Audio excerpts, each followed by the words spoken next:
윤석열 전 대통령이 4달 만에 다시 구속되며 3대 특검 수사가 더욱 탄력을 받게 됐습니다. 윤 전 대통령 오늘 내란 우두머리 혐의 재판에 건강상의 이유로 불출석했는데요. 관련 내용 손정혜 변호사와 함께 이야기 나눠봅니다. 안녕하십니까? 안녕하세요. 예, 윤 전 대통령 오늘 재판에 불출석했습니다. 건강상의 이유로 나가지 못한다는 사유서를 제출했다고요? 그렇습니다. 기일 직전 1시간 전에 불출석 사유서를 제출한 것으로 알려지고 있고요. 재판부 입장에서는 직전에 들어온 불출석 사유서다 보니까 기일을 변경하거나 또 소환되는 증인에 대한 증인 소환에 대해서 기일을 변경하는 통보를 하지 못했기 때문에 아마 예정된 절차들은 진행하고 피고인 없이 변호인들과 함께 이제 재판이 진행되지 않을까 생각이 들고요. 일단 새벽에 영장이 집행됐으니까 다소 이제 건강상의 문제, 그러니까 신체적인 상황은 좋지 않을 것으로 예상되는 상황이긴 합니다. 향후에 재판 절차에 적극적으로 나올지 안 나올지도 조금 가늠하기는 어렵지만 일단 오늘 공판 기일에는 참석하지 않았습니다. 예. 자, 일단 오늘 재판에는 고동희 국군정보사령부 전 계획처장 그리고 정성우 국군방첩사령부 전 방첩사 1차장이 증인으로 출석했습니다. 이들이 그러니까 계엄 당시에 선관위 현장 지휘를 임무한 인물들인데 그렇다면 오늘도 좀 불리한 발언들이 이어질 것 같습니다. 일단 검찰 측 그 증인 신문에 대해서는 굉장히 유죄를 입증하는 취지의 진술이 나올 가능성이 매우 높은 증인들입니다. 일단 첫 번째로는 헌법재판소 재판 과정에서 윤석열 전 대통령이 선관위의 군력을 동원한 지시는 내가 직접 했다라는 자백 취지의 진술이 있었거든요. 그와 더불어서 이 지시를 실제로 받고 선관위를 장악하거나 선관위에 대한 서버를 확보하려는 명령을 하달받은 자들이 지금 나와서 증언을 하는 만큼 선관위에 이제 군 병력이 들어간 목적 그리고 그 명령을 한 사람의 주체 그리고 선관위를 통해서 어떤 행위를 하려고 했었는지에 대해서 진술을 하지 않을까라는 생각이 들고요. 그러다 보면 어떤 적법 절차를 어겨서 영장주의 원칙을 위반해서 서버를 확보한다고 한다던가 건조물에 침입을 했다던가 이런 사실관계가 드러날 것으로 보입니다.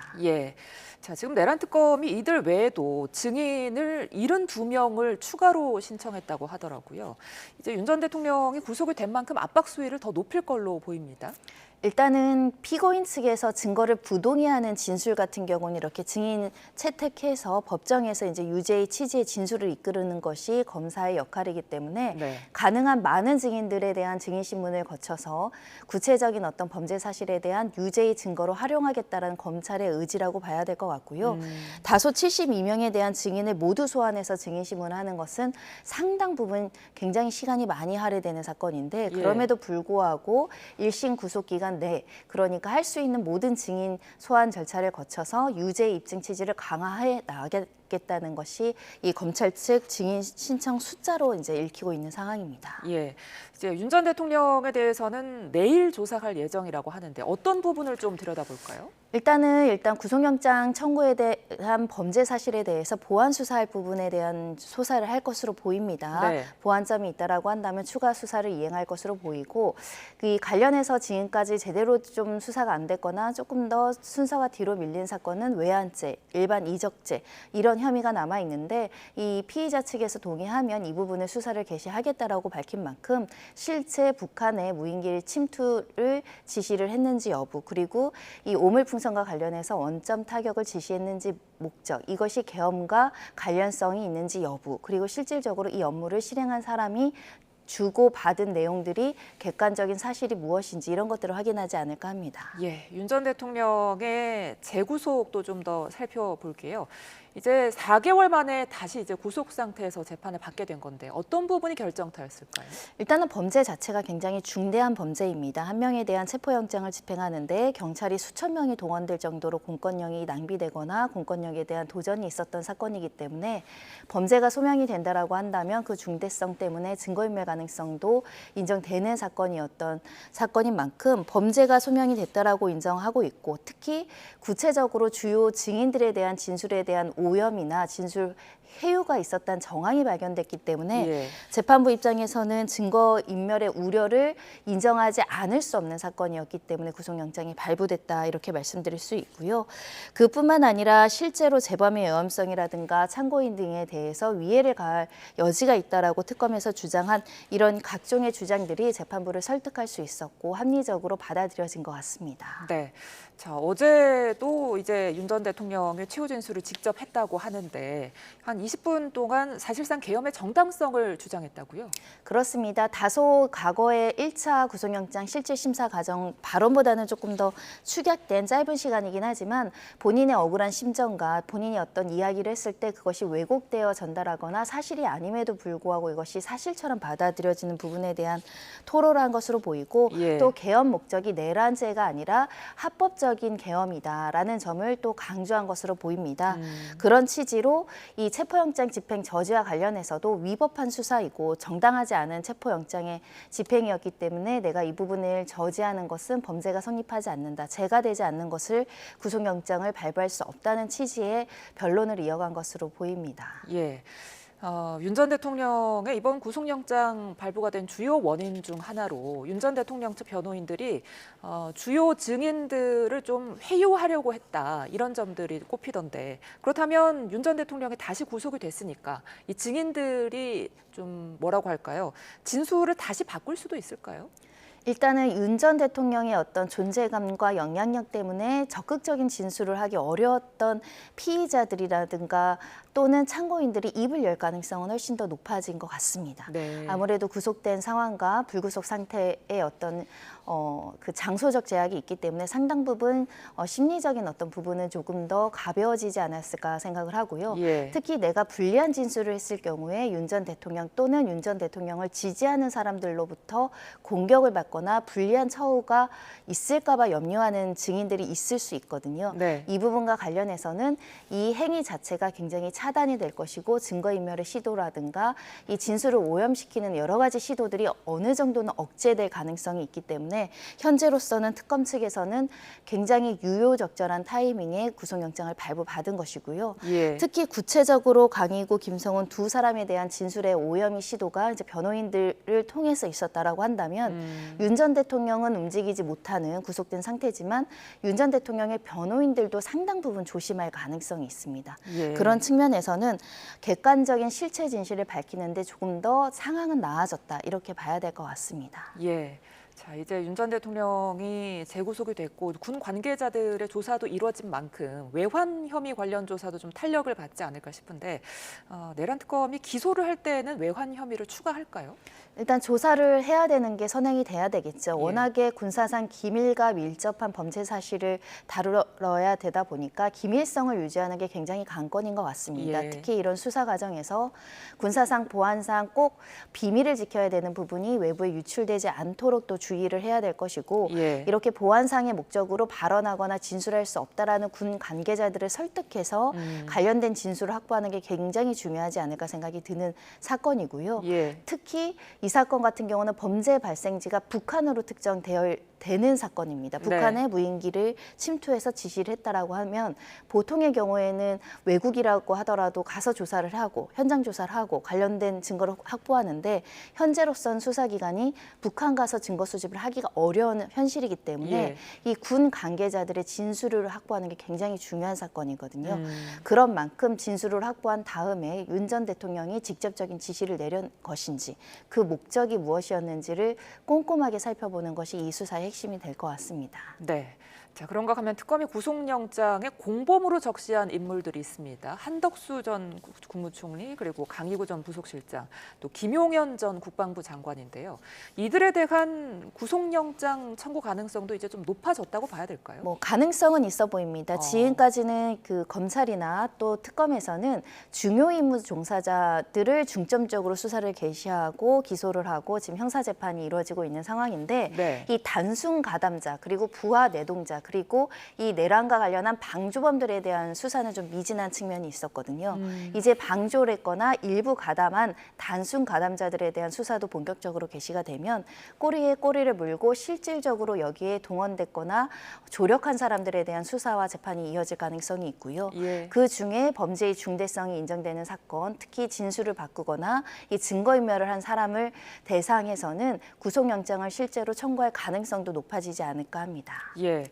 자, 윤 전 대통령이 지난 구속 때와는 다르게 이제 파면이 된 만큼 경우도 달라졌다고요? 네, 경호처 관련해서는 일단은 수용된 이상 이 경호처는 경호를 중단한다라고 되어 있고 신병에 대한 부분들은 모두 이 관련한 이 교도관 그러니까 구치소의 업무로 인계가 되어 있기 때문에 일반 피의자들과 같은 처우를 받는다라는 측면에서는 전직 대통령이 받는 일부의 경호 지원도 현재로서는 받기 어려운 상황이다라고 말씀드릴 수 있고요. 예. 다만 일반 피의자랑 완전히 동등하게 처우를 받는 것은 아니고 일단은 독방에 지금 수용하는 것으로 알려지고 있고 이 동선이나 이런 것들과 관련해서는 이 구치소에 수감된 사람들과 조금 분리해서 하는 배려 정도는 주어지고 있는 것으로 보여서 철저하게 어떤 신체적인 위해를 가할 염려가 있는 부분들은 이 교도관들이 좀 챙기지 않을까 생각하고요. 전담 교도관이 배치된다라고 알려지고 있습니다. 네.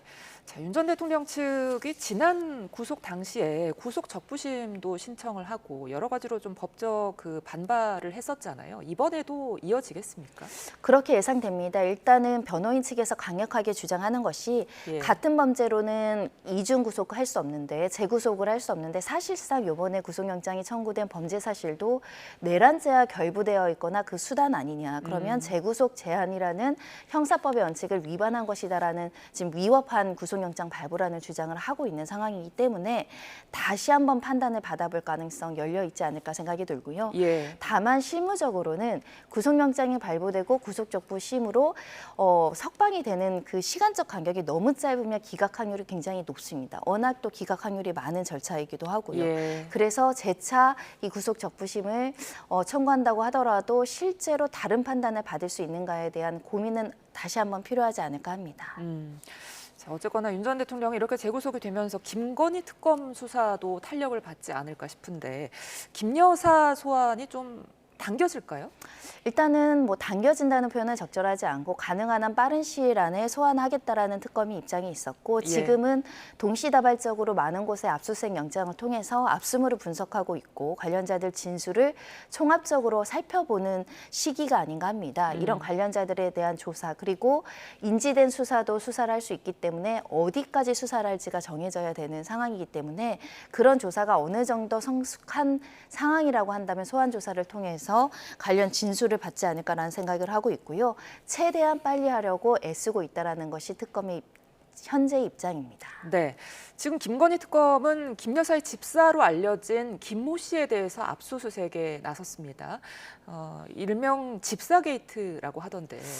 또 다른 내관이 터졌다 이렇게 말씀드릴 수도 있는데요. 금액이 굉장히 큽니다. 이 김모 씨가 운영하는 이 렌터카 회사가 지금 투자를 받은 금액이 180억 상당으로 알려져 있기 때문에 금액도 굉장히 다수이고요.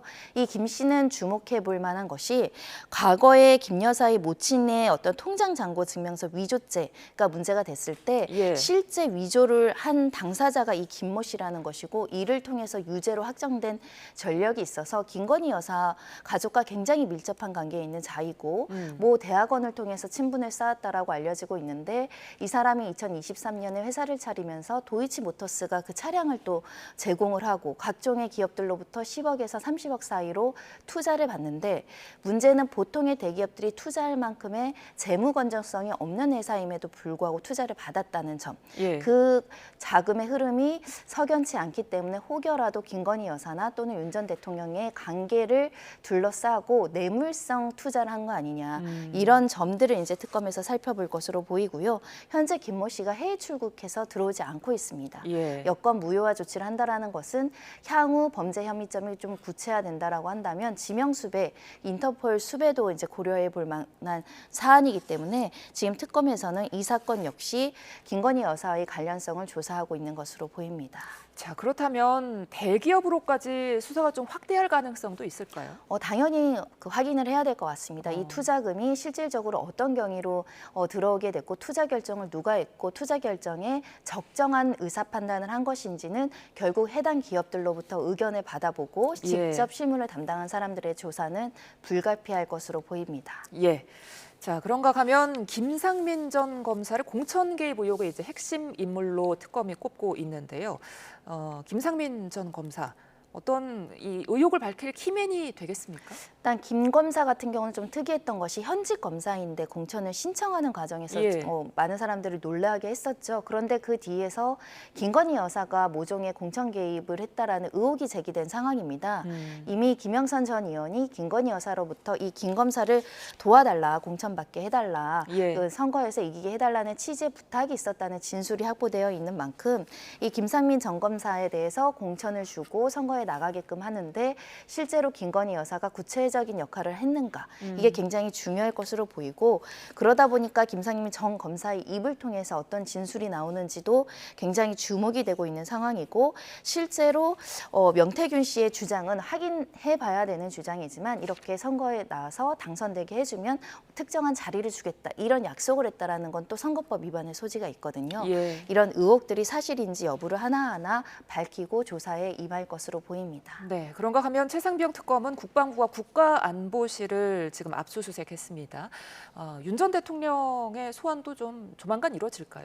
이 부분도 중요한 사실관계들이 이제 확인이 되고 있는 것인데요. 녹음 파일이 이제 확보가 되면서 실제 VIP 경로설의 실체가 어느 정도 정황 증거라든가 진술 증거가 발견되고 있는 측면에서는 그 당시에 수사 과정에서 외압이 있었는가 이것 때문에 사건이 보류되거나 이 사건이 축소되려는 시도가 있었는지를 밝히는 게 굉장히 중요해서 그 당시에 공문서나 내용들이 어떻게 마련되어 있는지와 관련한 국방부와 이 안보실에 대한 압수수색이 진행되고 있는 상황이고요. 또 핵심적으로 김태효 전 안보실장이 그날 회의에 참여했고 그 진술을 들었다고 한다면 직접 들은 자에 의한 이제 신문 조사가 있을 가능성이 있기 때문에 이 조사 과정에서 VIP가 그런 취지의 진술을 했는지 여부가 굉장히 중요하게 다뤄질 것 같습니다. 알겠습니다. 특검 상황까지 손정혜 변호사와 함께했습니다. 고맙습니다.